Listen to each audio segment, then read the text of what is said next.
గమనించండి, శిష్యులు యేసు ప్రభుతో ఉన్నాడు, కానీ వాళ్ళ హృదయం ఏమైపోయిందంటే కఠినపరచబడింది. మరలా చెప్తాను, జాగ్రత్త వినండి. వాక్యాలు విని విని విని మీరు ఏమంటారు తెలుసా?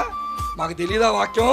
ఈ దిద్దుబాటు కూడికలు ఏం చెప్పారో వచ్చే సంవత్సరం ఏం చెప్తారు కూడా గెస్ట్ చేసేస్తారు. మీరు క్రిస్మస్ సందేశాలు మీరు ఎక్కువ చెప్తారండి. ఎందుకంటే ఇప్పుడు చెప్పే పాస్టర్ గారు ఒక ఆయన మెసేజ్, ఇంకో ఆయన సమయం లేదని వినడు. కానీ మీరు ఎన్ని మెసేజ్లు వింటారు? ఈ ఊర్లో ఒకవేళ 5 క్రిస్మస్లు చేశారనుకోండి, ఉదాహరణకు 5 చేశారనుకోండి. ఇప్పుడు మేము ముందు అంతర్వేదిలో అయితే దగ్గర 20-30 క్రిస్మస్లు చేస్తారు. ఈ 20-30 క్రిస్మస్లుగా మనం వెళ్ళామనుకోండి, 21 ప్రసంగం మనం ఈజీగా చెప్పవచ్చు. మీరు ఎన్ని ప్రసంగాలు వినుంటారు? ఎన్ని వాక్యాలు వింటున్నారు? మేము చదివిన దానికంటే మీకు ఎక్కువ తెలుసు. ఈ చదివినది, ఈ విన్నది విని విని విని విని మీరు ఎలా తయారు తెలుసా? కఠినాత్ములుగా తయారయ్యారంట. ఈ కఠినాత్ముల దగ్గరికి ఎంత బలమైన వాక్యం, ఎంత వివరణలతో కూడిన వాక్యం, ఎంత ఉదాహరణలతో కూడిన వాక్యం చెప్పినా మనస్సుకు ఎక్కడం లేదు. కారణం ఏంటో తెలుసా?